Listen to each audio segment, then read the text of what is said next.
12 ঘরতে 12। ও ভূত, আমি অশিক্ষিত মানুষ, মূর্খ মানুষ, আমি কই যাই? তুই আর আমার ঘর দ্বার আবি না, তোর মতো বাফা মারার লাগতো না।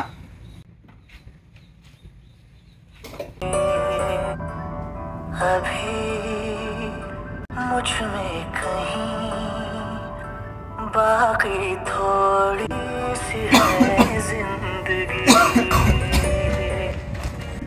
কি অঙ্কেল,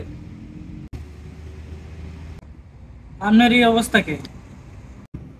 আমার ফুলা আমার ঘর থেকে বাইর করে দিছি। এর লেগা ফুলা যখন বড় হয়ে যায়, বাপ মার কথা আর শোনে না, বউয়ের কথা নাচে। এই যুগের ফুলা ভাই বাবা মারে কদরই করে না। ওর মায় যখন মারা যায়, বয় অতটুকু ছিল, তার আমি কত আদর যত্ন করে বড় করছি। আজ যখন ওর বউয়ের কাছে আমি আদর চাইছি, আমার ঘর থেকে লাথি মেরে বাইর করে দিছি। হ্যালো অফুত, তুই তো নতুন নতুন বিয়া করছস, তোর বউয়ের কাছে আমার নিয়ে যাস না। মিয়া বুড়ো কেন লুচ্চামি কমে নাই?